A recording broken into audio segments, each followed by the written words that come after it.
अखिलेश भैया, अभी भी आप दुखी हैं। पिता का निधन हुआ है।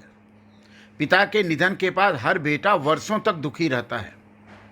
आप भी दुखी हैं। आप बेटा हैं उनके, आप सुपुत्र हैं उनके, उनकी परंपरा के पालनहार हैं आप अखिलेश भैया।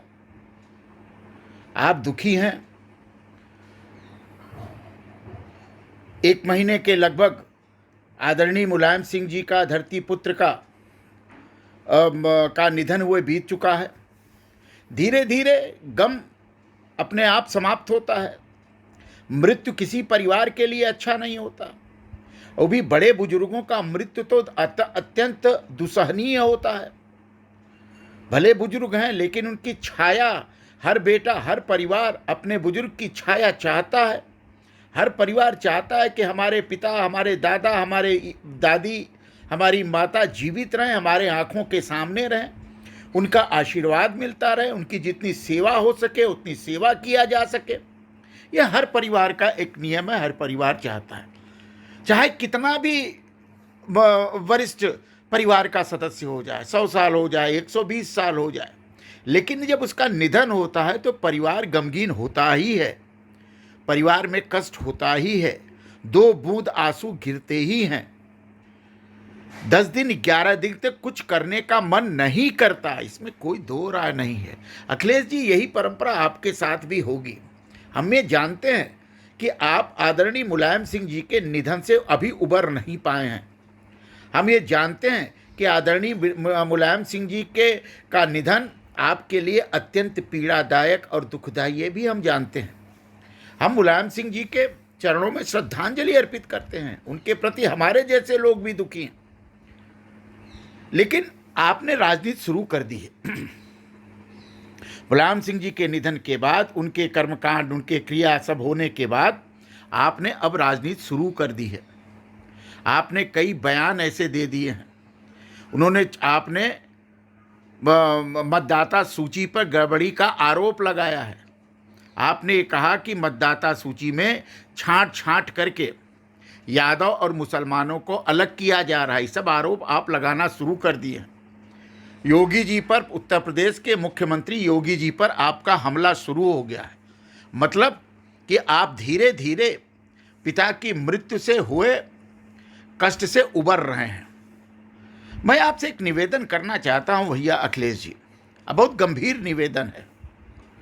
मैंने पूरे मुलायम सिंह जी के निधन से लेकर के, अस्पताल से लेकर के आज तक के पूरे घटनाक्रम को देखा है, समझने का प्रयास किया है।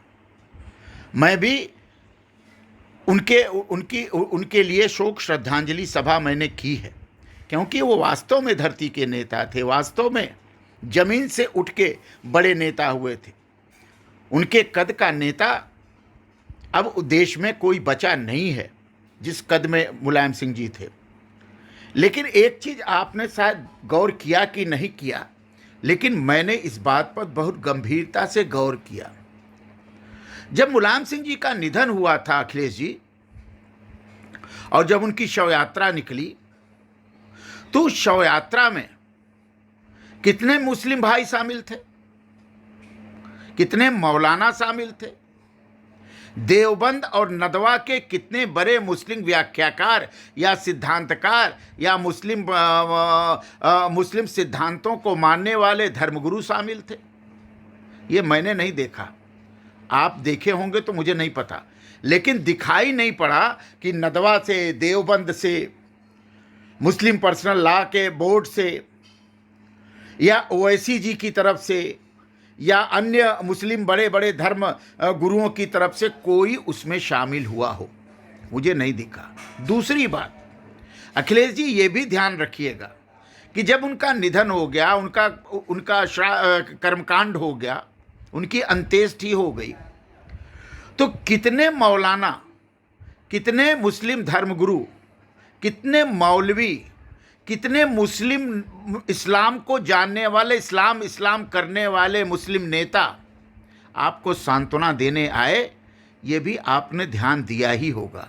मुझे लगता है कि आपके घर पर आपको सांत्वना देने एक भी मौलाना, एक भी देवबंद का या नदवा का मुस्लिम धर्मगुरु या देश का कोई बड़ा मुस्लिम नेता जो इस्लाम की पैरवी लगातार देश में करता रहा हो, वह आपको सांत्वना देने आया हो, यह भी नहीं दिखाई पड़ा। क्या अखिलेश जी, क्या आपने ये ध्यान दिया कि देवबंद से मुलायम सिंह जी के प्रति कोई श्रद्धांजलि सभा हुई हो, उसका कोई प्रस्ताव आया हो? नदवा से कोई श्रद्धांजलि सभा हुई हो, कोई प्रस्ताव आया हो? हमको तो नहीं लगता कि ऐसा कोई प्रस्ताव और या शोक श्रद्धांजलि नदवा में, देवबंद में या मुस्लिम धर्म स्थानों पर या मुस्लिम जो उनके स्कूल हैं, उनके कॉलेज हैं, उन पर हुआ हो। नहीं हुआ। देश ने इसको बहुत करीने से देखा ना। और मुलायम सिंह जी कौन थे? मुलायम सिंह जी इस देश में, स्वतंत्र भारत में मुस्लिमों को का सरपरस्ती करने वाले उग्र नेता थे। जितना मुस्लिमों की सरपरस्ती आदरणीय मुलायम सिंह यादव जी ने किया था, उतना किसी नेता ने नहीं किया। वो मुस्लिम समाज के आगे भारत के किसी समाज को ऊपर मानते ही नहीं थे। और इसी में उन्होंने यादव और मुसलमान गठजोड़ बनाया था। और यहां तक कि आपको मालूम है कि राम जन्मभूमि आंदोलन में मुस्लिम तुष्टीकरण और मुसलमानों को खुश करने के लिए राम भक्तों पर गोलियां चलवा दी थी, सरेआम गोलियां चलवा दी थी। सैकड़ों राम भक्त मारे गए थे अखिलेश जी, यह इतिहास है। इसमें कोई अपशब्द या उस तरह की बात नहीं है। मुसलमानों को खुश करने के लिए मुलायम सिंह ने वो सारी सीमाएं पार कर दी थी जिन सीमाओं को पार करना किसी राजनेता के लिए कठिन होता है। अखिलेश जी, ये आप जानिए। यहां तक कि जब नदवा में पुलिस ने आतंकवादी पकड़ने के लिए छापा डाला था और आतंकवादी पकड़ा गया था, उस समय छापा मारने वाले सारे अधिकारियों को पूरे थाना सहित उन्होंने सस्पेंड कर दिया था कि तुम्हारी हिम्मत कैसे हुई कि नदवा में छापा मार दिए, आतंकवादी हो या न हो, क्या फर्क पड़ता है हमको। इस स्तर तक, इस सीमा तक मुलायम सिंह जी मुसलमानों के पैरवीकार थे। उतना बड़ा मुसलमानों का पैरवीकार वैसी भी नहीं है। और मुसलमानों को उत्तर प्रदेश में मजबूत करने के लिए, मदरसे बनवाने के लिए, वक्फ बोर्ड बनवाने के लिए, हज यात्रा कराने के लिए उन्होंने उत्तर प्रदेश का पूरा खजाना खोल दिया था। इतना मुसलमानों के वो पक्षधर थे। इतना बड़ा नेता, मुसलमानों का पक्षधर नेता के तिरोधान होने के बाद, उसके निधन होने के बाद आपको सांत्वना देने एक भी मुसलमान मौलवी, मौलाना, धर्मगुरु, शिक्षक, इस्लाम धर्म के जानकार का कोई ना आना, ये तो आश्चर्यजनक है। इसका मतलब जानते हैं अखिलेश जी क्या हुआ? इसका मतलब यह है कि मुसलमान समाज किसी का नहीं है। जब तक वो है तब तक उसके सरपरस्ती में अपना काम करता है। जब वो चला जाता है तो उसको भुला देता है, उसकी तरफ देखता भी नहीं है अखिलेश जी। और अभी मुसलमान आपके साथ हैं कि नहीं, ये कहना बहुत मुश्किल है। भले आप मुलायम सिंह की तरह मुसलमानी परस्ती अभी आपने नहीं की है, आपने हिंदुओं पर कोई गोली वोली नहीं चलाई है, ये पक्की बात है। तो आपको मुसलमान कितना मानते हैं कहना बहुत कठिन है। लेकिन मुसलमानों का मुलायम सिंह यादव के प्रति श्रद्धा सुमन अर्पित करना, उनको उनके प्रति समर्पण भाव दिखाना, उनके प्रति बिलखना, रोना, यह तो नहीं दिखाई पड़ा अखिलेश जी। इसका मतलब मुसलमान वही चाहता है कि, सिर्फ यही चाहता है कि जो भारतीय जनता पार्टी को पटके हराए, हम उसी के साथ रहेंगे, चाहे कोई दल हो। और यही आगे आने वाले चुनाव में होने वाला है। अखिलेश जी, इस बात को समझ लीजिए, खूब गंभीरता से मंथन कर लीजिए, मेरा आपसे निवेदन है।